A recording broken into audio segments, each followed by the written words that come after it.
الرجيم بسم الله الرحمن الرحيم الحمد لله رب العالمين الرحمن الرحيم مالك يوم الدين إياك نعبد وإياك نستعين اهدنا الصراط المستقيم صراط الذين أنعمت عليهم غير المغضوب عليهم ولا الضالين رب اغفر لي ولوالدي وللمؤمنين آمين.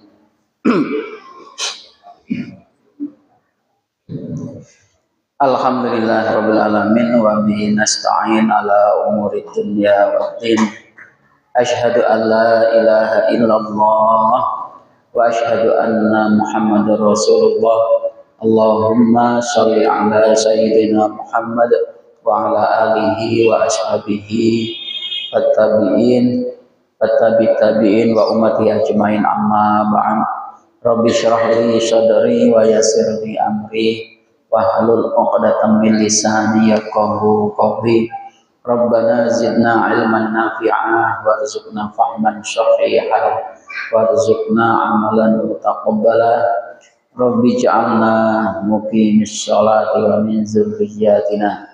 Amin amin ya rabbal alamin. Alhamdulillah rabbil alamin. Bapak Ibu, adik-adik jemaah Masjid Asy'ari rahimakumullah, sudah baca doa Sayyidul Istighfar hari ini? Sampun dereng? Dereng. Monggo sareng-sareng. Bismillahirrahmanirrahim. Allahumma anta rabbi la ilaha illa anta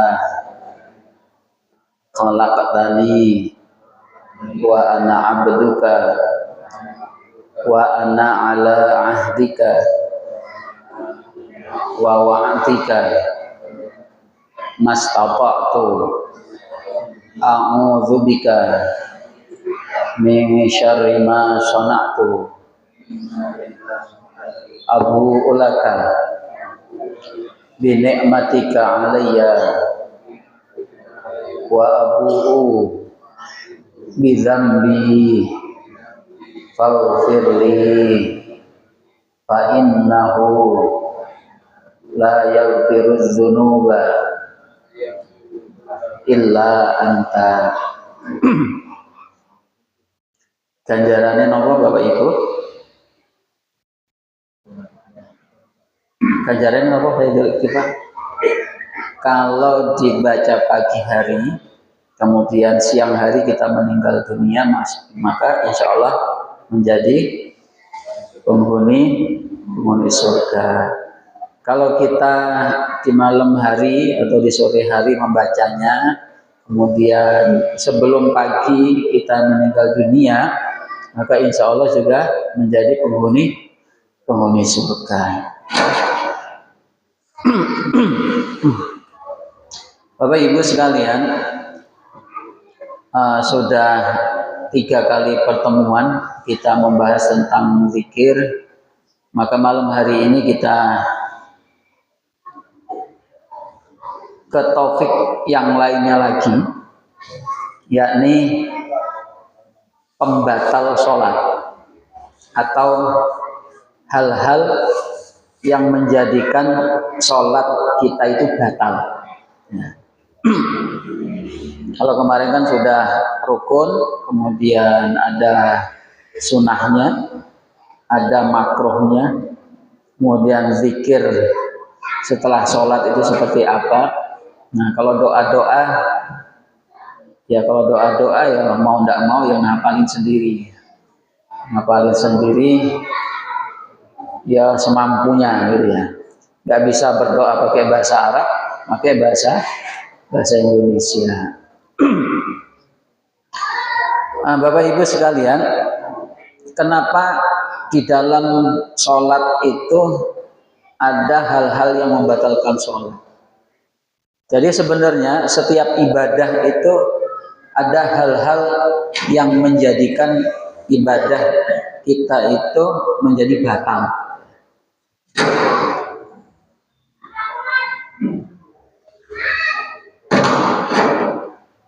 Kita puasa, ya kita ambil contoh puasa, maka di sana ada hal-hal yang membatalkan puasa. Kita berwudu, ada hal-hal yang membatalkan wudu. Ya. Kita umroh, ya ada yang membatalkan. Kemudian haji juga ada. Sholat gimana? Ya sholat ada hal-hal yang bisa membatalkan sholat kita.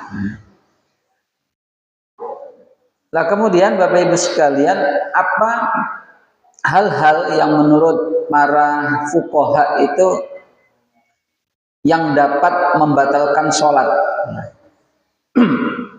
Jadi kalau di dalam kitab-kitab fikih itu, jadi ulama Hanafiyah itu menyebutkan ada 68 perkara yang membatalkan sholat.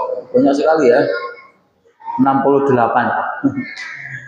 Kemudian dari mazhab Malikiyah itu ada 30.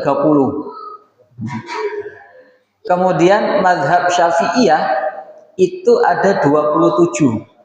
Jadi lebih dikit ya. Kemudian mazhab Hanabila, Imam Hambali ya, itu menyebutkan ada 36 perkara yang membatalkan sholat. Nah, termasuk kalau tadi kita mendengarkan ketika sholat jamaah, itu kan salah satunya, bukan salah satu, ada salah dua, salah tiga. Itu ada jamaah yang sholatnya batal. Mungkin apa benar? Oh iya, terutama yang bocil-bocil. Yang bocil-bocil itu sholatnya tadi pada batal. Yang pertama, Bapak Ibu sekalian, yang pertama, sholat kita itu menjadi batal kalau kita itu berbicara di dalam sholat kita. Sholat berbicara itu nanti banyak macamnya ya. Kenapa? Karena berbicara di dalam sholat itu adalah mengucapkan suara selain bacaan sholat. Ini namanya berbicara di dalam sholat. Jadi kalau bukan bacaan sholat, itu ya berarti kita berbicara. Baik itu disengaja maupun tidak sengaja.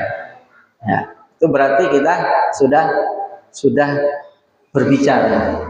Baik ucapan itu bisa dipahami atau tidak bisa dipahami, ya, maka itu sudah batal. Nanti kita bahas contohnya tuh tidak bisa dipahami gitu ya. Misalnya kita sholat Idul Fitri misalnya gitu ya. Sholat Idul Fitri kan kalau di sini kan di aspalan gitu ya. Nah kemudian lagi sholat itu kalau yang bapak-bapak ada mbak-mbak lewat kemudian berdehem. Nah itu berarti sholatnya sudah batal. Padahal itu ya nggak ngomong, cuma berdehem atau pura-pura batuk. Nah itu batal berarti sholatnya. Nah itu salah satunya itu seperti itu. Sama yang ibu-ibu juga gitu, lagi sholat kemudian ada bapak-bapak jalan di sampingnya kemudian pura-pura batuk, sama nanti sholatnya juga batal. Biasanya ngoten gitu, ngoten. Enggak, yang goda tuh biasanya yang laki-laki. Kalau yang perempuan biasanya kepingin digoda. Nah, jangan dibalik. Kalau laki-laki biasanya tidak mau digoda, tetapi yang mau digoda adalah yang perempuan. Bapak Ibu sekalian,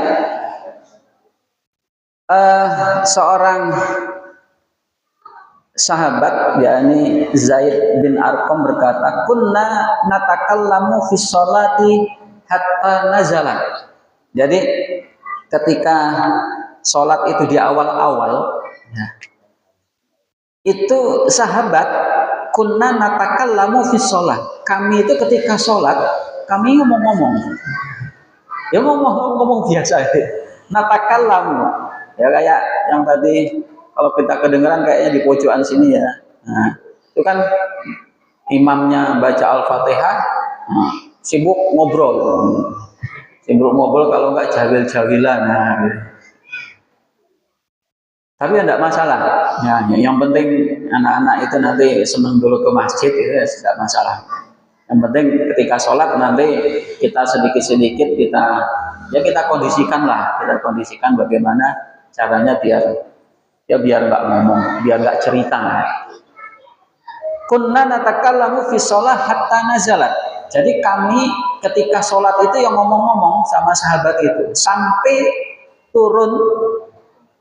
turun ayat wa qumu lillahi qanitin. Ya, ini ayat itu berbunyi, dan laksanakanlah sholat karena Allah dengan khusyuk. Orang khusyuk itu nggak bakalan ngomong-ngomong ya. Orang mikir yang macam-macam itu aja sudah mulai ditinggalkan, apalagi ngomong-ngomong ya, seperti itu. Fa umirna bisukut wa nuhina anil kalam. Kemudian Rasulullah Muhammad SAW memerintahkan kami yang tadinya kami sholat itu sambil ngomong-ngomong. Setelah turun ayat ini wa qumu lillahi qanitin, maka Rasul menyuruh kami bisukut, untuk diam. Dalam sholat itu nggak boleh ngobrol. Ya. Kemudian wanuhina anil kalam, dan kami dilarang berbicara di dalam sholat. Nah, ini adalah dalil daripada kenapa kita itu dilarang berbicara di dalam sholat. Kemudian Bapak Ibu sekalian, di dalam riwayat yang lain itu dikuatkan. Ini riwayat ini dari sahabat Muawiyah bin Hakam As-Sulami. Jadi beliau ini cerita, ketika aku sedang sholat bersama Rasulullah, tiba-tiba ada salah seorang dari kami yang bersin. Jadi ketika sedang berjamaah gitu tuh hacin. Kemudian ya, sahabat ini berdoa, yarhamkumullah. Jadi kalau orang bersin itu kan kalau mengucapkan alhamdulillah, maka sunnahnya adalah mendoakan balik kan, yarhamkumullah. Kemudian yang bersin mendoakan balik lagi, doanya apa? Yahdikumullah. Semoga kamu mendapatkan hidayah dari Allah. Nah, kemudian setelah mendengar orang bersin tersebut di dalam sholat, kemudian sahabat itu berkata yarhamkumullah, maka mendengar ucapan yarhamkumullah, ya, orang-orang itu memperhatikan tuh katanya. Jadi orang-orang itu, wah ini sholat kok baca yarhamkumullah.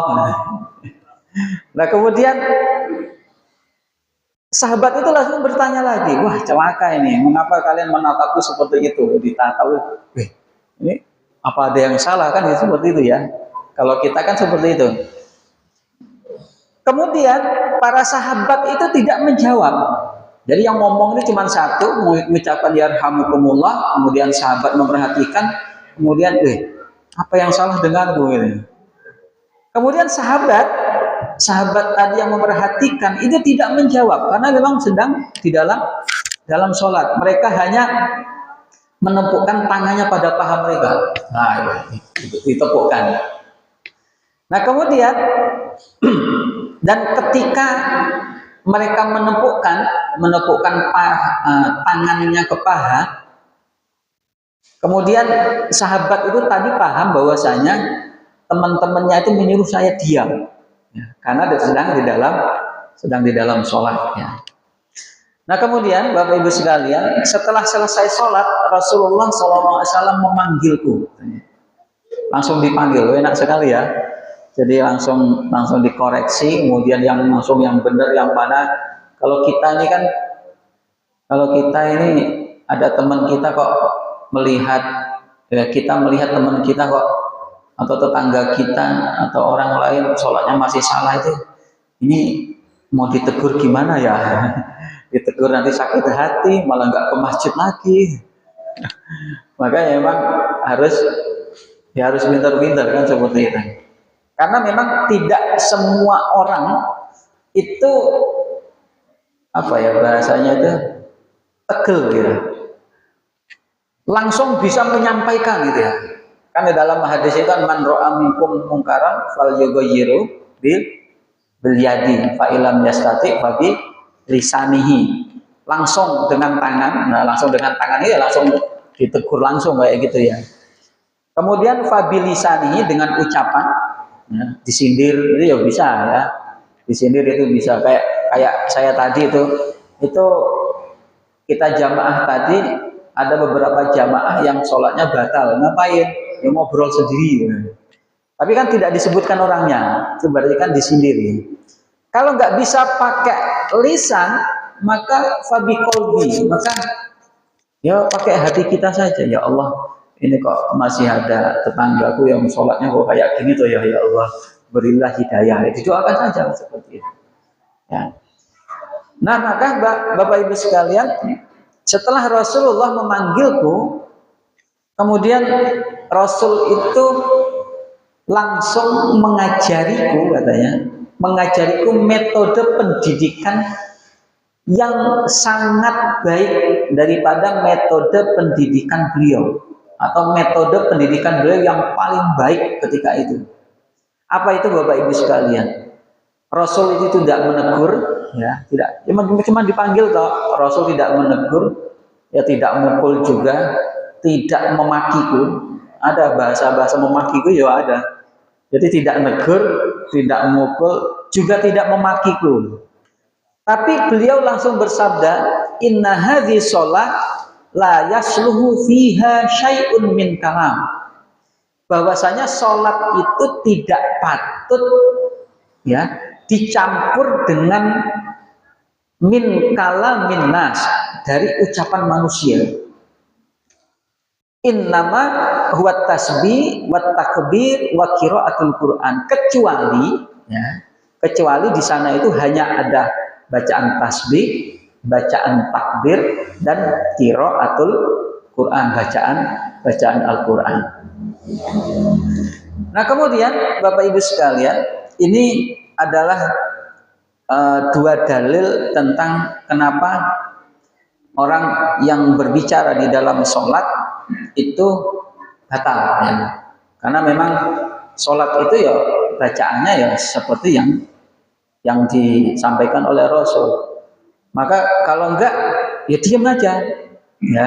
Misalnya membaca tasbih nggak bisa, mana yang baca tasbih Allahumma anta salam nggak hafal, ya meneng wae, nggak masalah. Karena itu juga hukumnya adalah sunnah kan ya, sunnah. Nah kemudian Bapak Ibu sekalian, seperti tadi, di antara ucapan yang membatalkan sholat adalah berdehem, ya. Tanpa ada uzur. Ya kayak tadi itu. Jadi kita seakan-akan itu ya kayak menggoda orang atau mengingatkan orang dengan cara berdehem. Itu sholatnya batal. Ya. Nah kalau berdehem sininya gatel, ya, lehernya gatel ya nggak masalah. Ya, nggak masalah, itu berarti karena ada uzur. Kemudian sama seperti kita mengucapkan beberapa kata.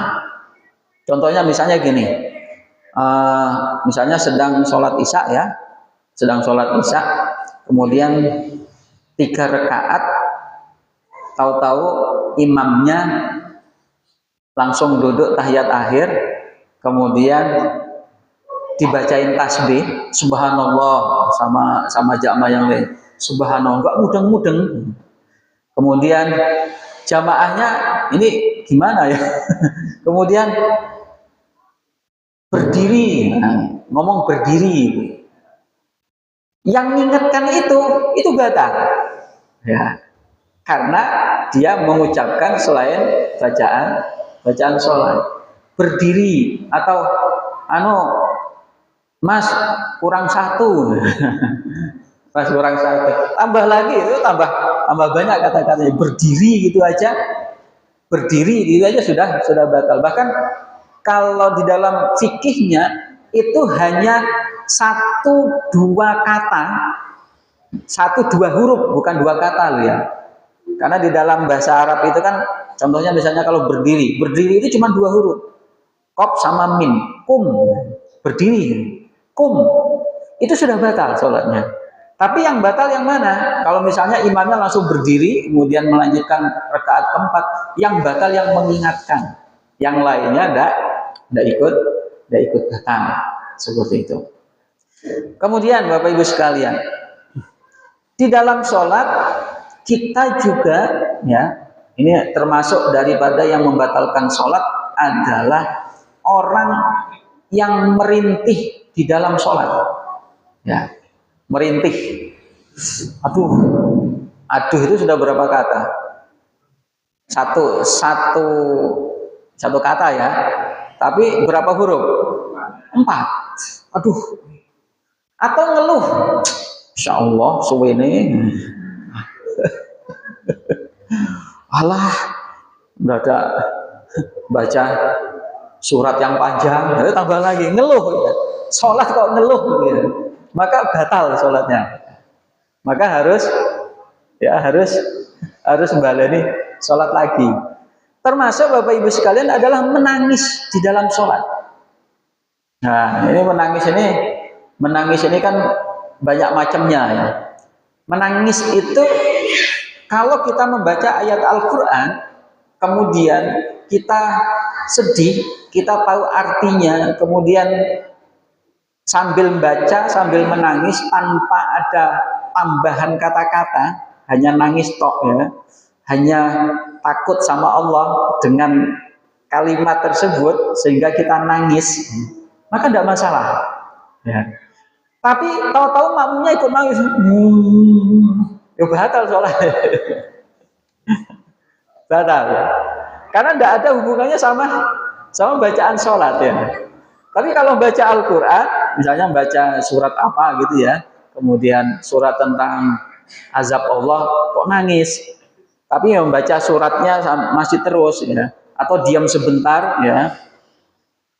Yang penting ya nggak sampai bersuara selain bacaan Al-Quran, itu berarti sholatnya menjadi batal. Kemudian Bapak Ibu sekalian,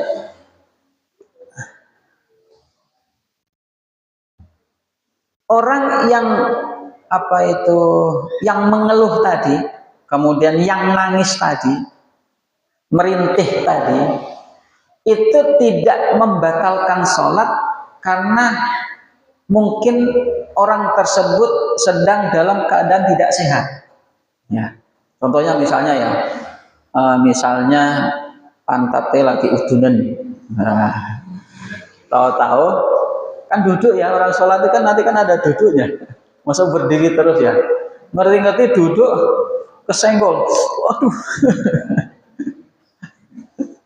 Itu kan berarti kan karena ada sebabnya ya, karena ada sebabnya ngapain ya, karena sakitnya itu tadi, itu tidak masalah ya, tidak masalah, karena memang ada sebabnya. Tetapi kalau tidak ada sebabnya, termasuk batuk-batuk tadi ya, batuk itu kalau sakit ya, kalau lagi gerok terus gimana? Mau baca Al-Fatihah lagi gerok, enak apa enggak? Kan enggak enak.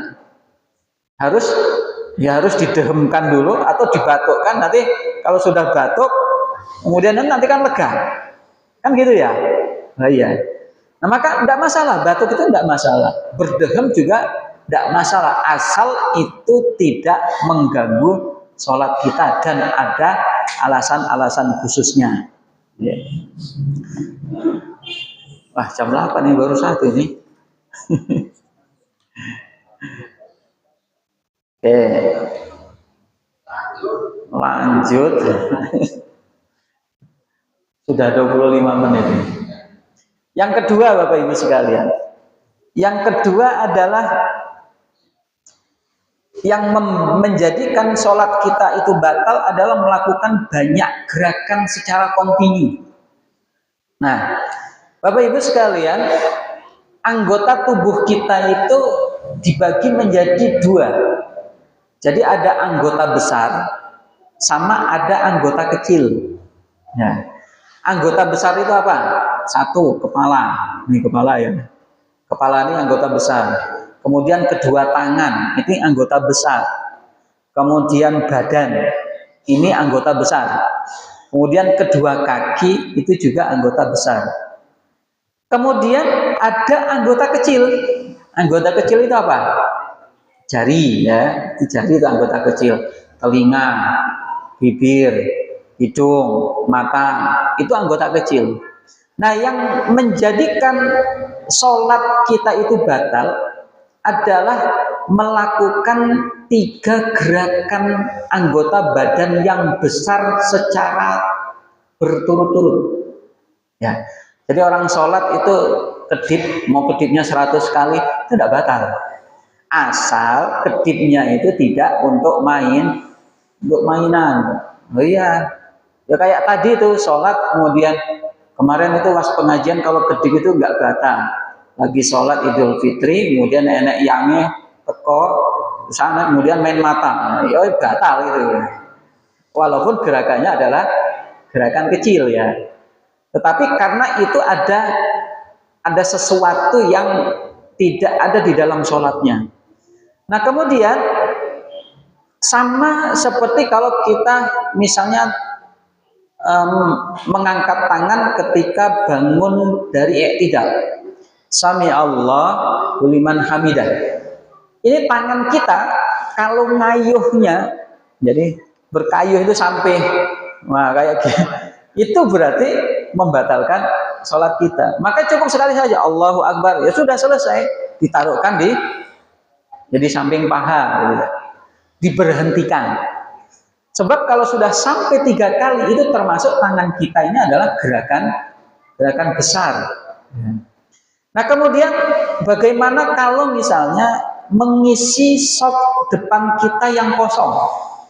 Kan terkadang kan ada seperti itu ya. Ada yang batal. Kemudian kalau batal itu gimana Bapak-bapak? Misalnya di depan kita, sop kita di depan kita ada batal 1. Yang batal kemudian keluar, maka yang ngisi siapa? Yang belakangnya. Kalau nggak ada yang belakangnya gimana? Sampingnya. Ya, sampingnya. Sampingnya yang mana? Pokoknya yang lurus sama imam, ya. Kalau misalnya ya yang ruang yang kanan, bukan yang lurus sama imam terus ke kanan, bukan. Jadi yang kanan ke kiri. Terus seperti itu. Lah terus bagaimana melangkahnya? Melangkahnya adalah jangan sampai melangkah langsung 3 kali. Ya.